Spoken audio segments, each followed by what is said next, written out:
Praise the Lord. Magandang gabi po sa inyong lahat, dear brothers and sisters, sa mga manggagawa po at kapatiran natin na nasa iglesia ngayon. Kasama po natin na nag-ooperate ng ating Facebook Live, ng ating sound system. At sa inyo naman po na nanonood sa ating Facebook Live or joining us, saan man po kayo, nasa inyong tahanan, nasa inyo pong opisina, o kaya naman po nasa daan, pauwi, o kaya naman po pasok sa inyong work. Thank you for joining us for tonight's prayer meeting. At nagpapasalamat po tayo sa Panginoon sa pagkakataong ito because alam po natin that as we gather together in His name, alam po natin na kasama po natin ang presensya ng Panginoon. Especially last Sunday that we are talking about the church. We, individually and collectively, we are the temple of God. Amen? Tayo po ang tahanan ng ating Panginoon, ang banal na tahanan ng ating Panginoon. Sa atin po, namamalagi ang presensya ng banal na Espiritu. Amen? Kaya, hindi po special guest ang ating Panginoon.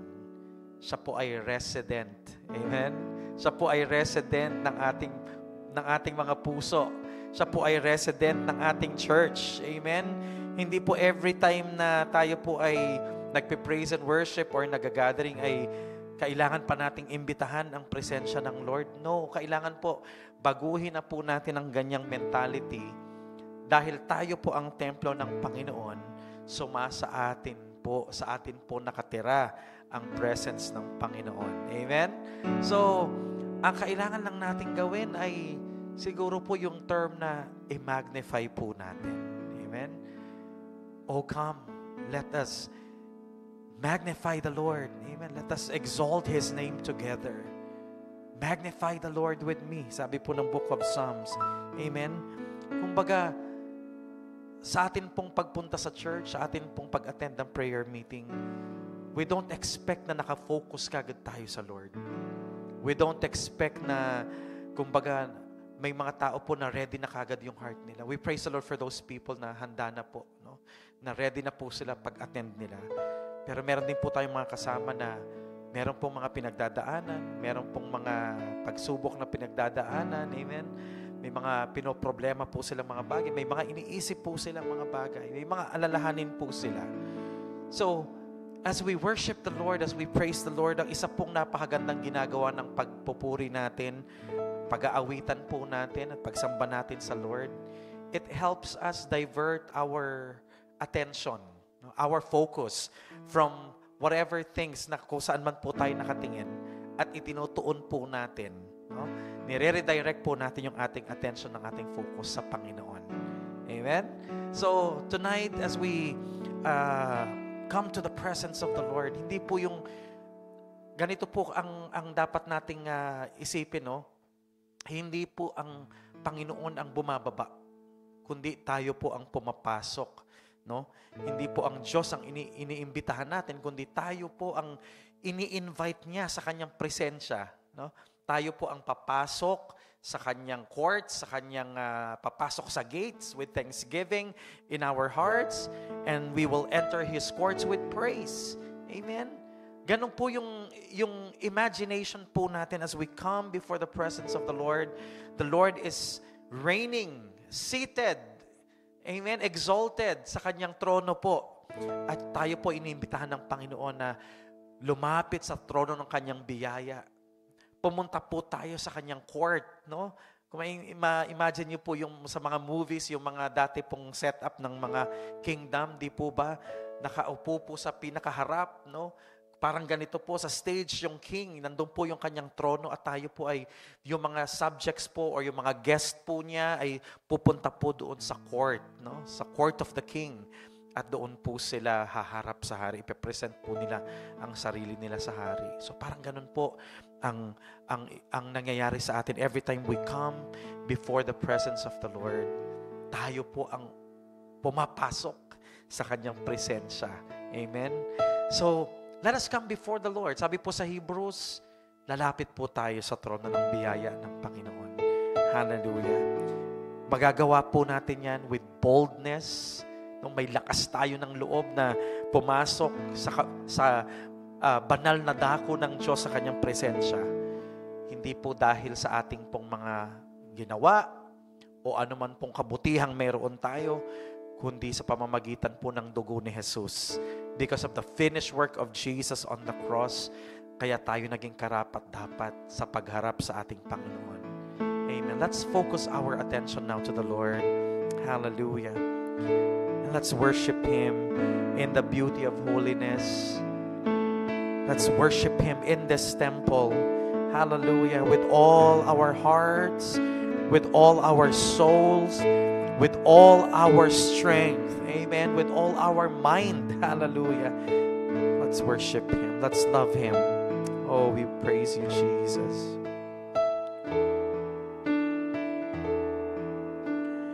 1,000 generations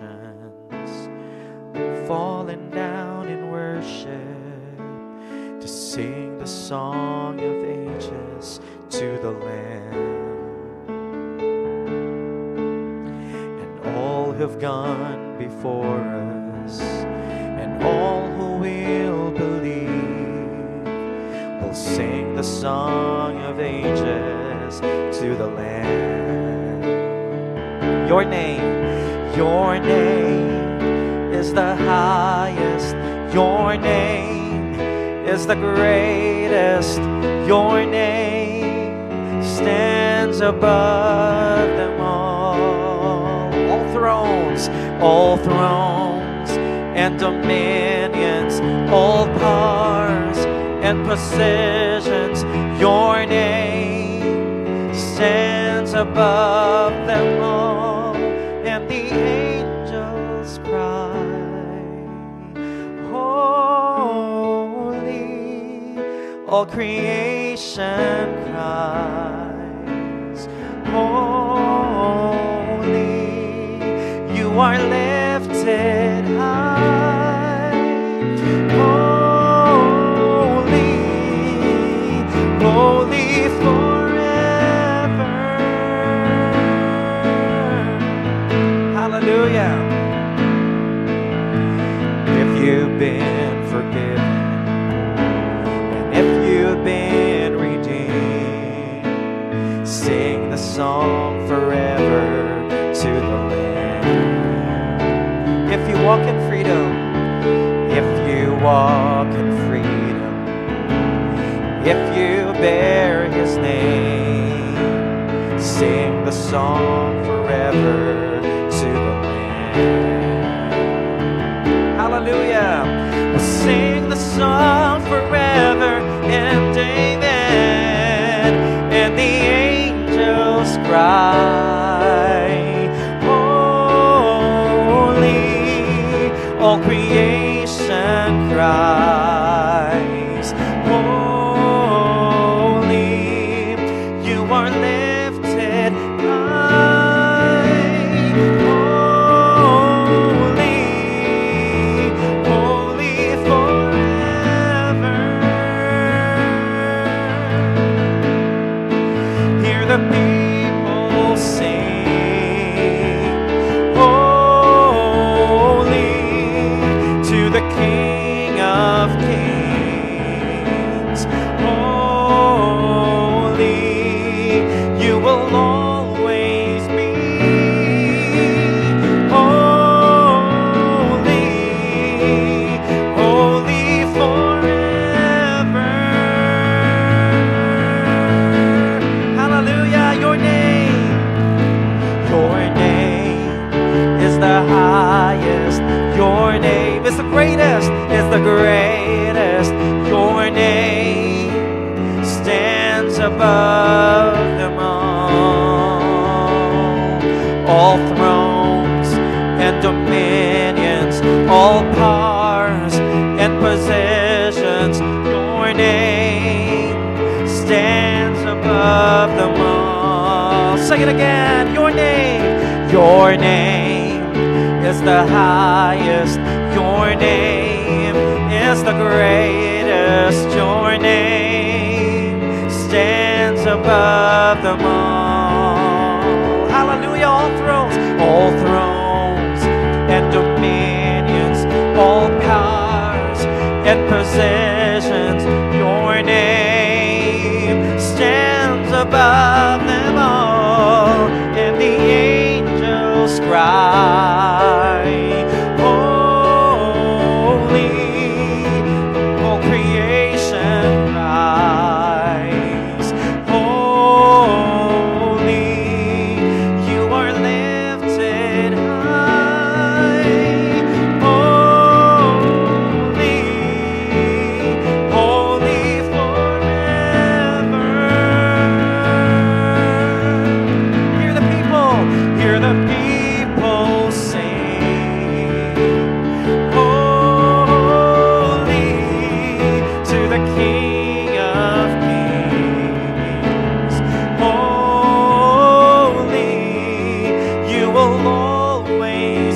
adore you, Lord.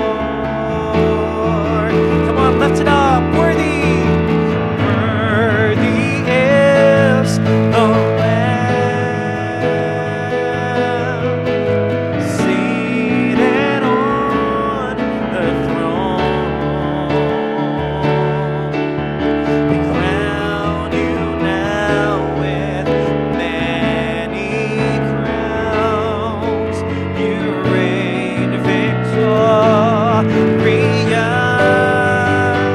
high and lifted up, high and lifted up. Come on, let's praise Jesus. Jesus, Son of God, darling of heaven, crucified. Worthy is the Lamb. Oh, worthy is the Lamb seated on the throne. Let's crown him now. Crown you now with many crowns. You reign victorious,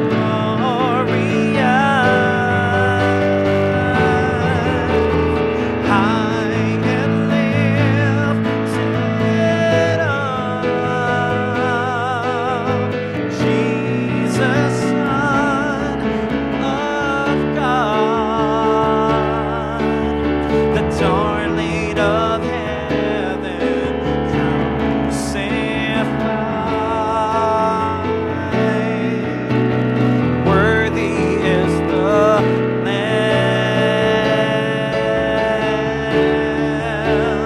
Worthy is the Lamb. Worthy is the Lamb. Worthy is the Lamb. Worthy is the Lamb. Worthy is the Lamb.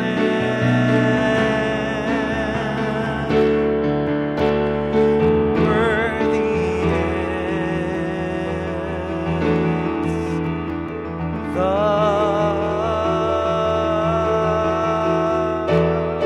Lamb.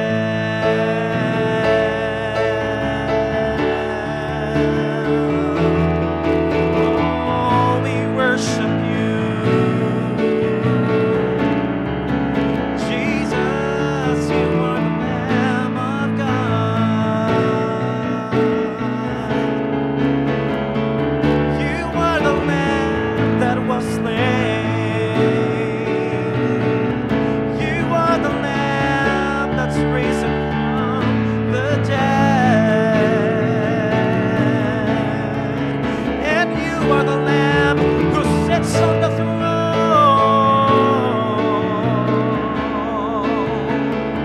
And you will reign forever. Worthy are you, Lord. We give you glory. We give you honor. Jesus, your name is the greatest. Jesus, your name is the highest. Come on, church, let's worship his name.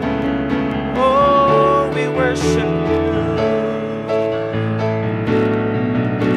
Lamb of God, King of kings, Lord of lords, Jehovah Jireh, Elohim, El Shaddai. We worship you, Adonai, Yahweh. We bless you, Lord. We worship you.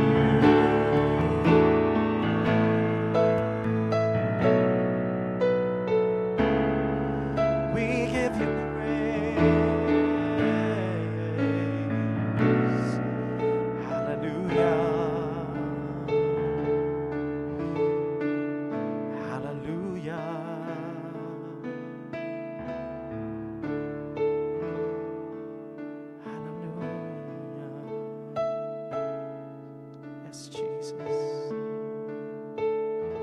as your temple, Lord, as your living temple.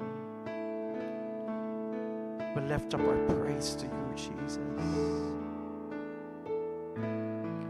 We offer up a sacrifice of praise. Hallelujah.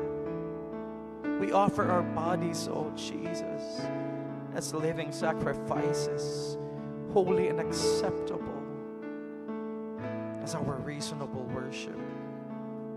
Hallelujah. Oh Jesus. Fill this temple, Lord. Fill us, Lord, with your divine presence. Fill us, Lord, with your Spirit again. Hallelujah. We want more of you, Jesus. We want more of your presence in our lives, God. More of your love, more of your power, Jesus. So we open our hearts, oh God. We open every room, oh God, in our life. And we allow you, Lord, to saturate every part of us. Saturate us, Lord. Saturate us, Lord. Fill us, Lord, every part of us until we are filled. Until we are filled, Lord, of you, of your Spirit.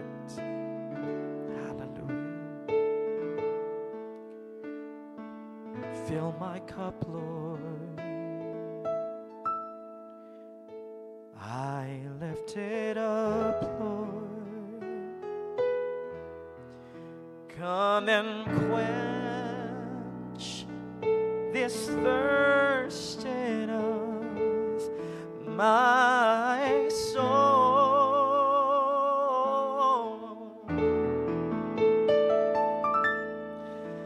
Bread of heaven, feed me till I want no more. Fill my cup, fill it up, and make me whole.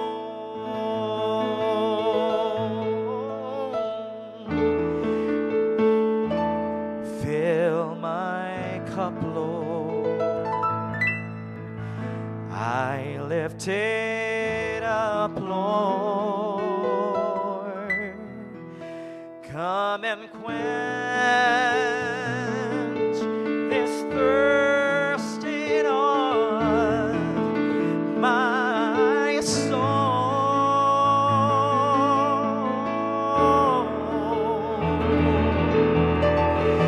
Bread of heaven, feed me till I want no more. Fill my cup, fill it up, and make me whole. Fill my cup. Hallelujah. Yes, Lord. Fill our cup and let us overflow. Punuin mo kami, Panginoon, hanggang kami po ay umapaw, Lord. Hallelujah. Upang sa gayon, Panginoon, sa aming pag-apaw, kami po ay maging daluyan ng iyong pagpapala sa mga tao po sa aming kapaligiran. Hallelujah. Hallelujah. Sa mga kapatiran po namin, Panginoon, na maaaring nakakaramdam po, nakakaranas ng spiritual dryness. Lord, fill their cup. Refresh them with your Spirit once again. Sa mga nanlulupaypay, sa mga nangihina, Panginoon, sa mga pagod. Hallelujah. Refresh them, Lord, with your Spirit, with your presence, Lord. Ibuhos mo na katulad ng tubig, Panginoon. Pour it out, Lord. Let your Spirit fall upon us, God. Pour out your presence. Pour out your Spirit, oh God. Woo, hallelujah. Fill our cup, Lord. Fill our cup. Hallelujah. And let us overflow. Hallelujah. Until we overflow. Until we are satisfied, Lord. Oh, hallelujah. Hallelujah. Thank you, Jesus.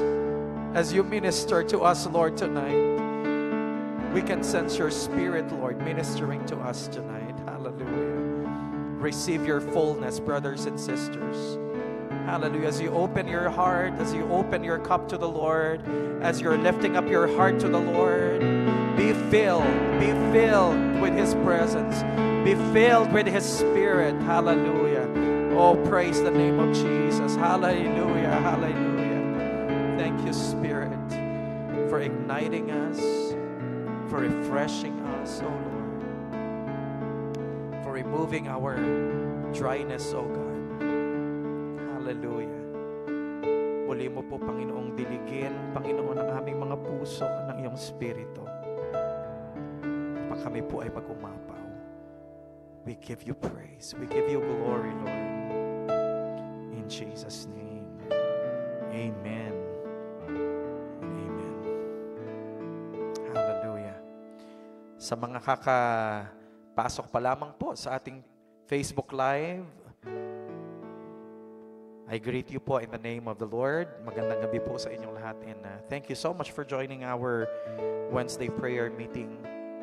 Ang ganda po nitong pagkakaisang nangyayari sa atin sapagkat meron mang dalawa o tatlo nagkakatipon sa kanyang pangalan ay naroon siya sa kanilang, naroon ang Panginoon sa ating kalagitnaan. Amen? Hindi po nalilimitahan ng Panginoon sa ating distansya. Maaring you are joining us virtually, no? Hallelujah. Sabi nga po ng mensahe natin last Sunday, sabi ni Jesus doon sa Samaritan woman, the time is coming and now is that time that the true worshipers will worship the Father in spirit and in truth. Sabi niya, you will no longer worship in this mountain or in Jerusalem. Sabi po ni Jesus Christ. No? But the true worshipers will worship the Father in spirit and in truth. For the Father, sabi po doon sa John chapter 4, verse 23 and 24, this is the kind of worship that the Father, or this is the kind of worshipers that the Father is seeking. Hallelujah. Those who will worship Him in spirit and in truth. Amen. Kaya sabi po natin, ang Diyos po ay nasa lahat ng dako. Tayo po na tumanggap sa Panginoon bilang Panginoon tagapagligtas natin, tayo ay mga templo. Tayo ay templo ng Panginoon. Ang sabi po natin, ang definition po ng temple na yon is a place where the Spirit or the presence of the Lord dwells. It is a place where God and man communes. Nagtatagpo po. Kaya dito sa ating templo na to, tayo, tao, at yung presensya ng Diyos na nakatira sa atin, kasama natin, di ba, nagtatagpo, nagiging isa tayo dito sa templo na to, dito nagtatagpo sa katawang ito.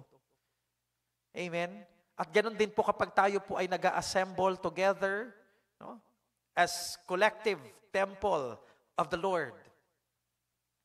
Nasabi po natin, ang presence ng Lord, yung manifest presence ng Lord, ay nasa ating pong kalagitnaan. Hallelujah. Amen? Kaya po, pag tayo po ay nagpupuri, nananahan po ang presensya ng Diyos sa atin. Amen? Kaya po, sa gabi pong ito ay napakaganda pong sariwain natin yung mensahe last Sunday na tayo po ay templo ng Panginoon. And because we are temple of the Lord, we are priests, royal priesthood. Alalahanin po natin, no, yung sinabi na yon na tayo po ay priesthood, babalik tayo doon sa Old Testament, doon sa tabernacle ni Moses, doon sa Solomon Temple, doon sa Herod's temple kung saan nandun po yung mga priest ay nagsiserve sa Lord sa iba't ibang gawain. No? May mga priest na sila po yung nakatoka na pumasok doon sa holy place kung saan sila po yung naglalagay po ng mga nagme-maintain po ng mga furniture, ng mga kailangan po doon sa temple, no? At ganun din naman po doon sa outer court kung nasaan po nandoon po yung pinaka-altar of sacrifice, nandoon po yung laver, nahugasan po ng kamay, no? Sila po yung nag-a-assist sa mga tao. So as priest, tayo po unang-una ang nag-a-assist sa mga tao. We represent people to God. Tayo po ang namamagitan sa tao at sa Diyos. Dahil tayo nga yung authorized ng Panginoon na mga saserdote niya. No? Kung mababasa niyo po sa Old Testament, hindi po pwedeng dumiretso ang mga tao na maghandog sa Diyos nung panahon na yon. Kundi merong pong mga priest na namamagitan sa kanila. Sila po yung authorized ng Panginoon na mag-handle ng mga sacrifices. Sila po yung mga authorized na mga tao na allowed na pumasok doon sa temple, sa presence ng Lord. At nakita po natin ang fulfillment niyan sa Panginoong Jesus. Nung si Jesus Christ po ay namatay, no? Sabi po ng author ng Hebrews, no, yung kanyang katawan mismo ay temple. Kaya nung si Jesus Christ po ay namatay, yung veil doon po, yung pagitan po, yung dividing wall, yung kurtina na yun na nagse-separate sa holy place at sa Holy of Holies ay inalis na po.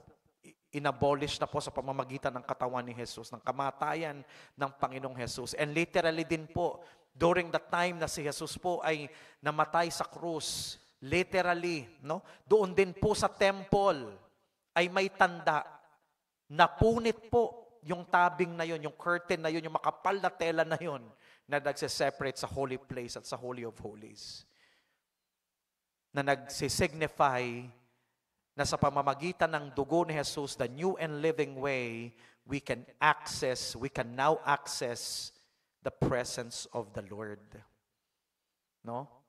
At tayo po na mga priesthood ng Panginoon, temples of the Lord and priesthood of the living God, for you are a chosen generation, a royal priesthood. 1 Peter 2:9. No? Ang sabi po doon, assist po natin yung mga tao. I-lead natin yung mga tao sa Panginoon. Kita po natin yun. Tayo po ang mag-a-assist sa mga tao in spiritual matters. At ang sabi po doon that we should show forth the praises of Him who called us out of darkness into His marvelous light. Ang gawain din po, dahil finulfill na ni Jesus sa kanyang kamatayan yung paghandog ng mga animal sacrifices, dahil si Jesus po mismo yung lamb na inaawit natin kanina na namatay para kunin ang kasalanan ng sanlibutan. Finulfill na ni Jesus Christ yung Levitical system. Yung sacrificial system ay finulfill na ni Jesus sa pamamagitan ng kanyang death on the cross. So hindi na natin gagawin po yun. Wala nang pag-aalay tayong gagawin ngayon. Pero may naiwan pong gawain. May naiwang gawain ang mga pare, ang mga saserdote ng Panginoon. Ano po yun? Yung pag-worship nila, yung pagpupuri nila, yun po ang natira. Yung pag-serve nila doon sa temple, yun po ang natira. Kaya hanggang ngayon po, yun pa po ang gawain natin na itutuloy.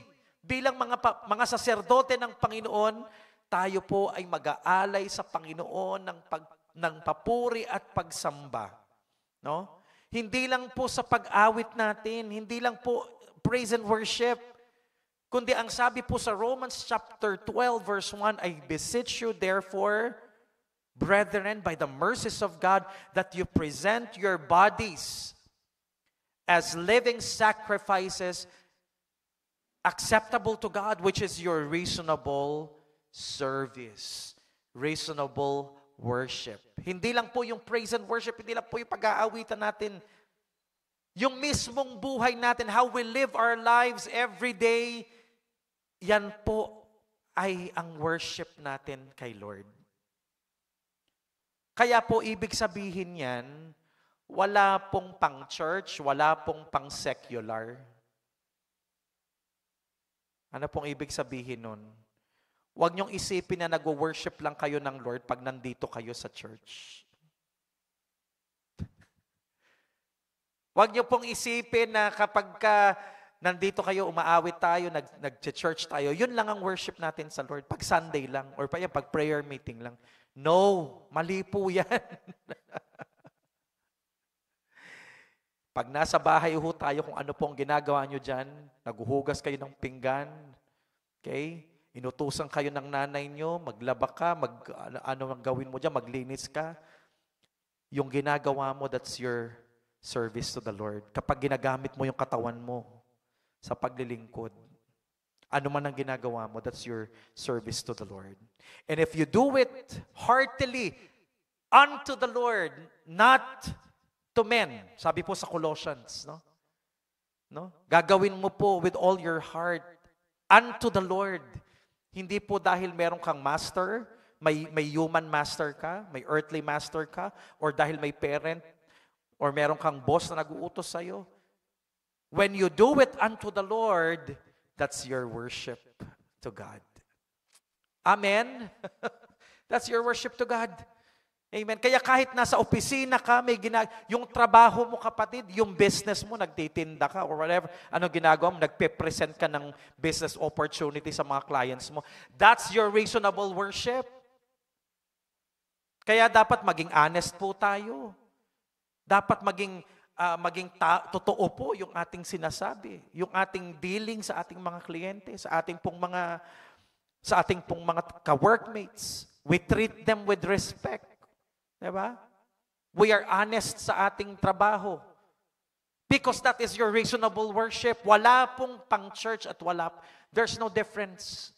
Dito ka man sa church nagsiserve or may ginagawa ka po sa community at sa work mo, that is your worship to the Lord. Anything you do in this body, doing it unto the Lord, that's your reasonable worship. Amen? Yun po yun eh. Kaya nga sabi natin, even yung nakaraan, yung lighthouse, di ba kailangan mag-shine tayo? Ano yung liwanag na yun? Di ba yun yung good works natin?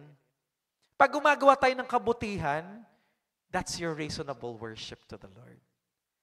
Amen? Yun po yung showing the excellencies of Him who called us out of darkness. Kapag nakikita po nila yung si Kristo sa buhay natin dahil sa ating mabubuting gawa, sa ating paglilingkod, dahil sa excellent job natin, sa excellent work natin sa ating trabaho, napaparangalan ng Panginoon.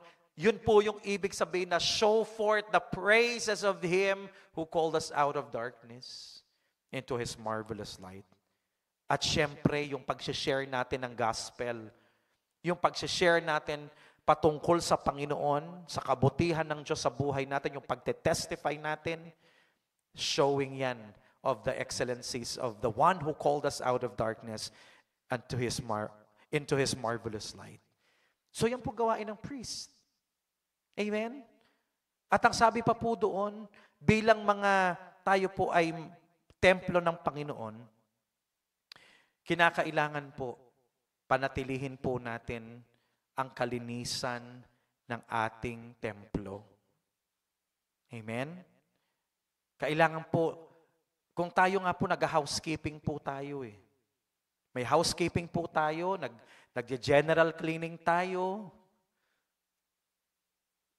Gaano pa kaya ang ating katawan, ang ating buhay, ang ating puso na hindi po natin ipapalinis? Amen? Kailangan i-maintain din po natin yung cleanliness. I-maintain din po natin yung kaayusan sa ating pong buhay, sa ating pong sarili. Kaya nga po sabi ng isang kasabihan, cleanliness is next to godliness. No? Ano po yun? Magkaugnay po yun. Yung kabanalan at kalinisan. No? Kaya po, dahil alam natin na ang nakatira sa atin ay banal na Espiritu. Holy Spirit. E di dapat maging holy din po. Papanatili po natin yung holiness, righteousness, purity ng templo ng Panginoon. Okay? So, alam natin, everyday, nagkakamali po tayo, nakagawa tayo ng kasalanan. Aware man tayo o hindi. Through prayer, tayo po ay mag-confess, tayo po ay humingi ng tawad, mag-repent po tayo. That's how we keep our temple clean. At ang sabi nga po natin, hindi lang po malinis, kundi panghuli, let's desire to be filled with the Spirit. Because kung gagamitin po tayo ng Panginoon, kailangan puno tayo. Kasi we cannot give what we do not have. Diba? Hindi po tayo makakapag-serve o makakapagbigay sa tao kung tayo po ay empty. Paano po tayo makakapag-minister? Paano tayo magiging daluyan ng pagpapala sa tao kung tayo mismo empty? Kung tayo po mismo ay parang talunan. Kung tayo po mismo ay yung buhay natin ay kumbaga lulugo-lugo, aandap-andap. Yung sabi natin kanina, dry, empty. Paano ka gagamitin ng Panginoon? Paano ka magiging blessing? Paano ka magiging channel of God's presence sa ibang tao? So every day, ituloy-tuloy po na yung lahat po ng application, i-apply natin lahat ng mga lessons natin, mga preaching natin. Ang ganda po no? Every day, isusuot natin yung yoke ng Panginoon. Lord, I want to learn from you today. Diba? Lord, I want to be light. I want to shine for you today. Fill me with your light. Hallelujah. Magiging prayerful po tayo because tayo po ang gagamitin ng Panginoon na intercessor so that He will not destroy our nation. Or isang tao po, o kaya yung pamilya natin, o kaya naman yung kumpanya or school na pinapasukan natin. No? Pag tinuloy-tuloy natin yung application yan at ginawa natin yan everyday, pati ito po, no? Lord, gusto ko po malinis ang aking templo sa araw na ito upang ako po ay maging karapat-dapat na luklukan, daluyan at tahanan ng iyong banal na presensya. Ang ganda po na mangyayari sa mga buhay natin. Ang ganda po na mangyayari sa church natin when the presence of the Lord is in residence sa ating pong church. Baliwala po kahit gaano kaganda, kahit gaano natin, kahit gaano tayo mag-makeup, kahit gaano natin pagandahin yung buhok natin, manamit tayo ng maayos, baliwala kung ang presence ng Lord wala sa atin, kung empty tayo. Itong church din natin, kahit anong ganda, pagandahin natin, dagdagan natin ang mga ilaw yan, no? Lalo na ngayong December, maglalagay tayo ng mga Christmas tree dyan. Kahit anong ganda ng dekorasyon natin sa ating church, kung hindi mararanasan at mararamdaman ang presensya ng Diyos sa church natin, baliwala Alam nyo, di ba during the time na ang Catholic Church ay talagang lumaki na, lalo na nung nirecognize na siya na state religion nung si Constantine na ang naging emperor, di ba? Ginawa ng state religion. So, nawala na yung mga persecution. So, nangyari, inabsorb din nila yung ibang mga doon, yung mga pagan religions, yung iba pang mga, kasi di ba dati, Roman and Greek mythology ang mga sinasamba nila nung panahon na yun. O nung kinilala na po na state religion ng Christianity, di yun na po ang faith ng mga tao. Di nung lumaki na, nagkaroon na ng Pope. Di ba? Nagpatayo na ng malalaking simbahan. Lalo na sa Europe dahil doon po yun po ang naging sentro ng ng Christianity during that time in medieval times lalo na po na nagpatayo na ng mga cathedrals, ng mga malalaking simbahan. Di po ba? Pero ngayon tingnan nyo po, i-research, i-google nyo po. Ang dami pong mga magagandang cathedrals ng mga churches in Europe na hindi na po siya church. Andun pa po yung structure. Pero hindi na po siya ginagamit na simbahan. Hindi na po siya ginagamit na place of worship. Museum na lang po. Tourist, na lang siya, attraction na lang po siya. I-research nyo po. Ang dami pong ganong mga churches. Nawala po yung kanilang possession, no? Na dati sila po ay doon po nagtitipon-tipon yung mga believers para mag-worship sa Lord. Ngayon wala na. So baliwala eh.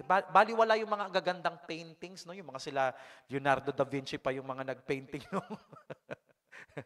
yung mga nag-sculpture ng mga doon. Yung mga santo na nakapalibot doon sa church, di ba? Yung mga design doon, yung architectural, ang ganda-ganda po talaga. Kasi nung time ng medieval age, yung ng Renaissance, no? Yan yung talagang pag-sibol talaga, pag-boom ng architecture eh. Tsaka yung mga songs, no, yung music, diyan din po nag-boom. Kaya yung mga songs po ng faith, diyan po lalong dumami, mga kompositor, yung mga plays diyan po talaga diyan po lumabas. Pero ano pong ganda nung design ng simbahan, kahit gaano pa ito kalaki, kung wala ho doon ang presence ng Panginoon. No? Wala doon hindi niya na-fulfill yung purpose niya bilang isang church. Building lang siya. Ganon din po sa atin eh. Aanhin po tayo na templo ng Panginoon kung hindi naman makita sa atin yung manifestation ng presence ng Lord.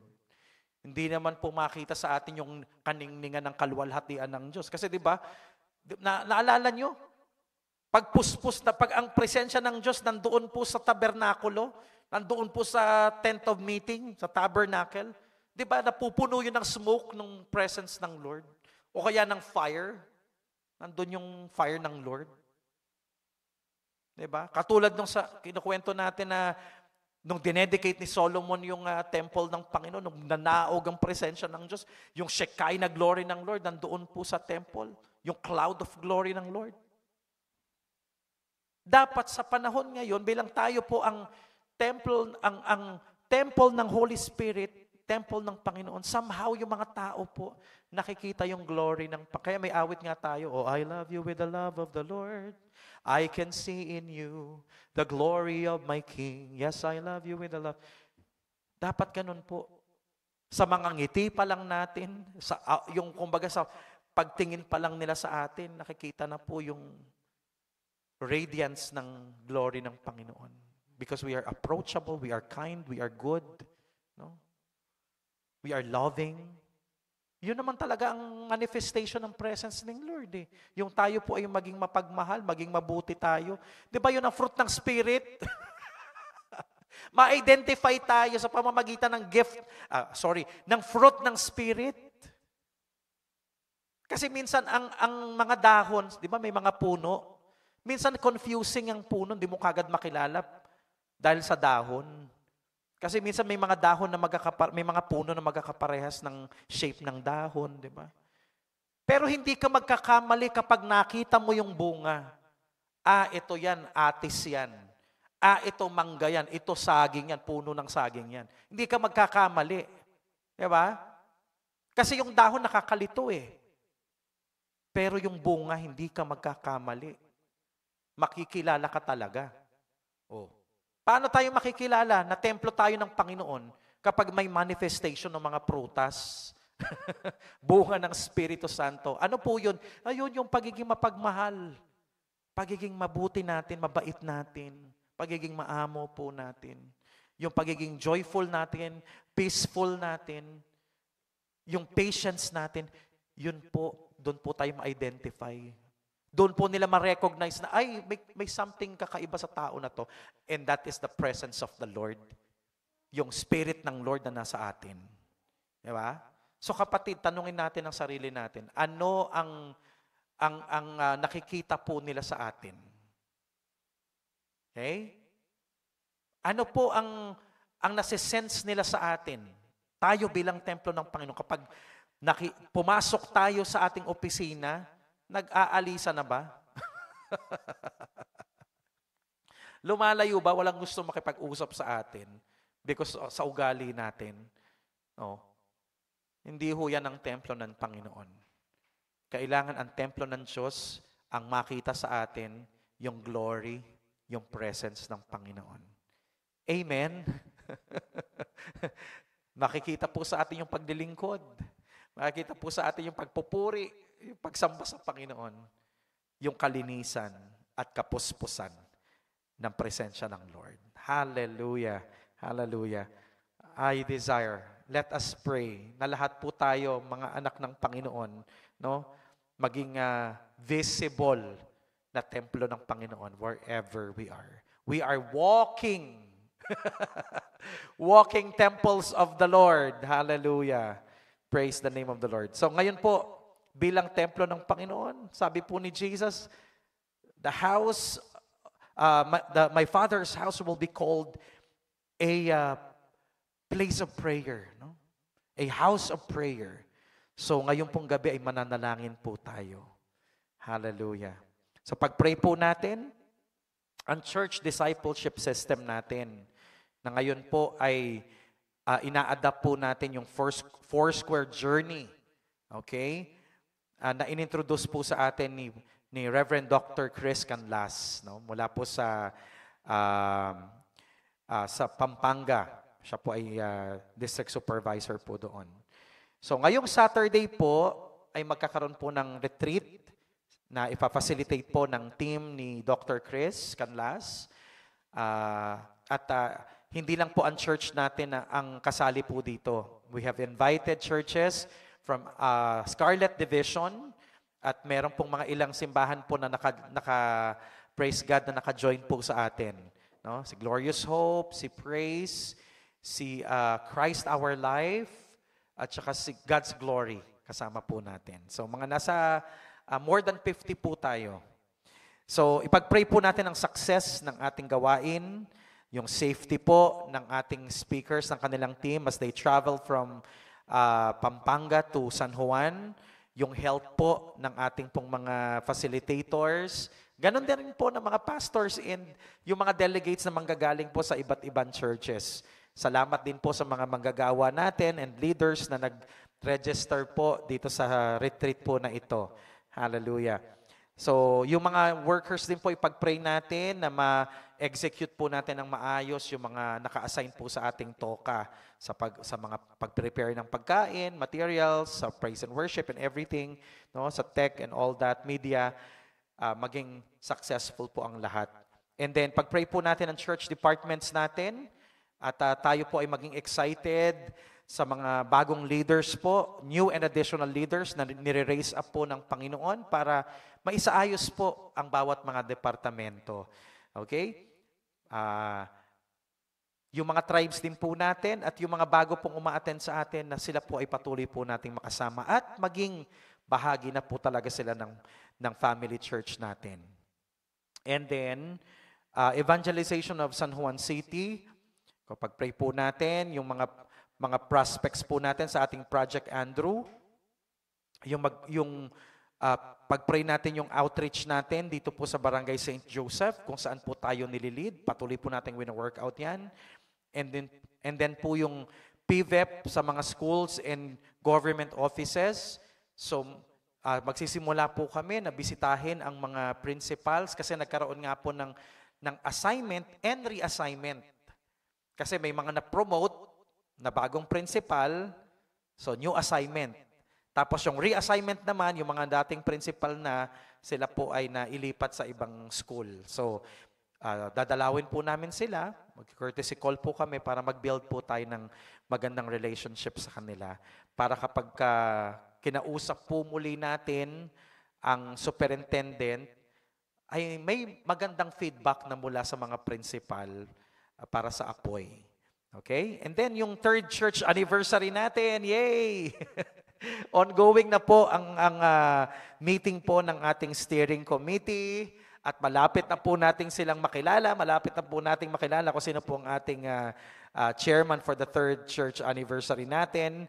And then, sa pag-pray po natin ng ating third church anniversary kick-off sa darating pong November 16. Okay? November 16 at may maganda po tayong programa para dyan. At let's get excited sa mga i-reveal po natin na tema. Halos kompleto na po. Grabe, ang bilis po ng planning. Praise the Lord. No? Meron na po kagad logo, meron na pong tema, may speaker na po, may venue na po. Halos planchado na po lahat. Program na lang po yung medyo inaano po namin. Pati po yung merchandise, yung mga t-shirt po na ganyan, kung yung mga ibibenta po natin para sa fundraising natin, almost ready na po at magiging available sa ating kick-off sa November 16. So, pag-pray din po natin, yung mga kapatiran po natin or mga mahal natin sa buhay na meron pong sakit. We believe that the Lord is still healing people today. Sabi nga din natin, yung spiritual hospital, no? Kasi tayo po ay living or walking healing agent ng Panginoon. And then finally, pag-pray po natin ang blessing sa ating mga partners, supporters, and ministry givers po. At ako po naniniwala talagang ang church na to ay pagpapalain pa ng Panginoon. And we will acquire many properties. Grabe, no? We will acquire yung pong mga gamit po na nakakailanganin po natin sa misyon, no?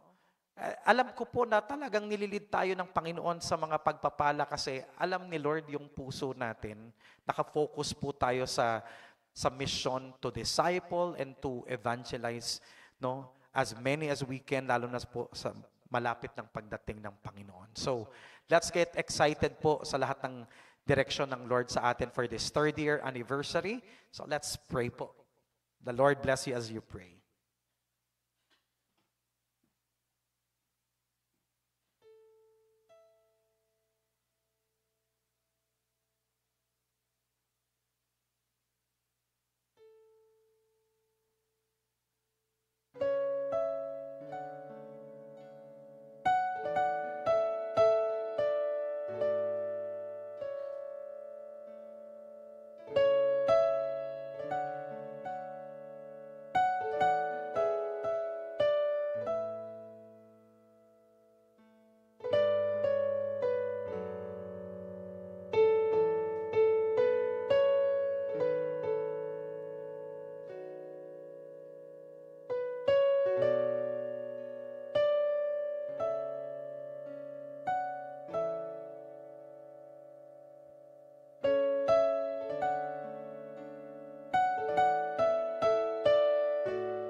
Teach me, dear Lord, to live all of my life through your eyes. Beautiful, wonderful Savior, I know for sure all of my days are held in your hands, grafted into your perfect plan. You gently call me right into your presence, guiding me by your Holy Spirit. Teach me, dear Lord, to live all of my life through your eyes. I'm captured by your holy calling. Set me apart. I know you're drawing me to yourself. Lead me, Lord, I pray. Sing it to the Lord. Take me, mold me, use me, fill me. I give my life to the potter's hand.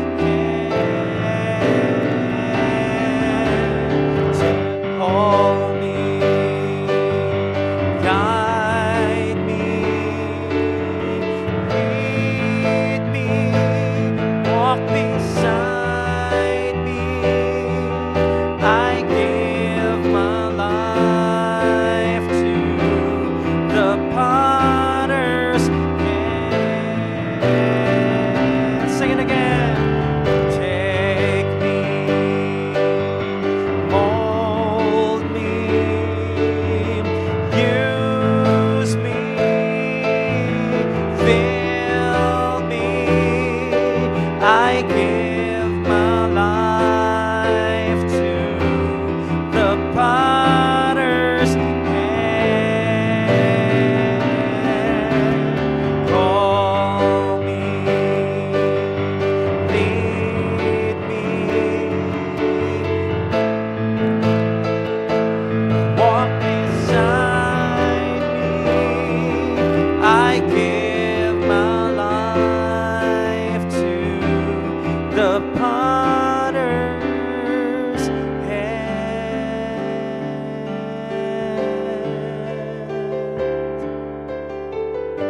Yes, Lord. Guide us. Lead us, Lord.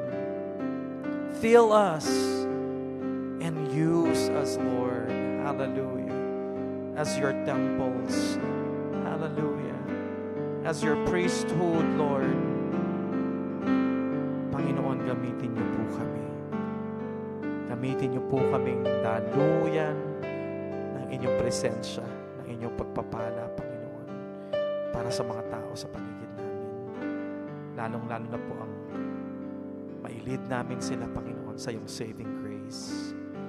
Father, I speak blessings to all our brothers and sisters who have joined us today.